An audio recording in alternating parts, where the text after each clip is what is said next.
അസ്സലാമലൈക്കും. വലൈക്കും അസ്സലാം. എന്തൊക്കെയാണ് വിശേഷങ്ങൾ? സുഖം തന്നെ. നിന്റെ വിശേഷങ്ങൾ എന്തൊക്കെ? എനിക്കും സുഖം. അല്ല, നീ പഠിത്തത്തിൽ പിന്നിലാണെന്ന് കേട്ടു. അതൊന്നുമില്ല, പഠനമൊക്കെ അത്രേ മതി.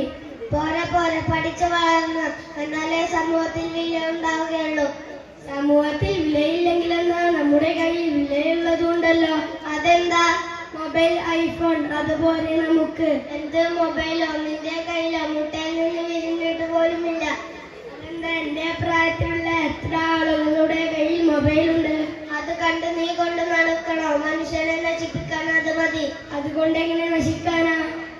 നീ നിന്റെ ഫോണിലെ ഡാറ്റകളൊന്ന് പറഞ്ഞേ. യൂട്യൂബും ഉണ്ട്, മെസ്സേജും ഉണ്ട്, വീഡിയോ ഫിലിമുണ്ട്, അങ്ങനെ പലതും. അങ്ങനെ പലതും എന്നാൽ പറയില്ല, പറഞ്ഞാൽ പ്രശ്നമാ. അതാ പറഞ്ഞത്, രക്ഷിതാക്കൾ അറിയാത്ത പലതും മൊബൈൽ ഫോണിലുണ്ട്.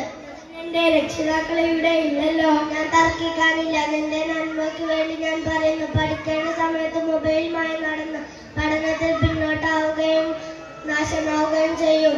അത് ശരിയാണ്, ഞാൻ നന്നാവാം. രക്ഷിതാക്കളെ കൊച്ചുകുട്ടികൾക്ക് മൊബൈൽ ഫോൺ നൽകി അവരുടെ ഭാവം നശിപ്പിക്കരുത്. ഇത്രയും പറഞ്ഞുകൊണ്ട് ഞങ്ങൾ ഞങ്ങളുടെ സംഭാഷണം അവസാനിപ്പിക്കുന്നു. അസ്സലാമു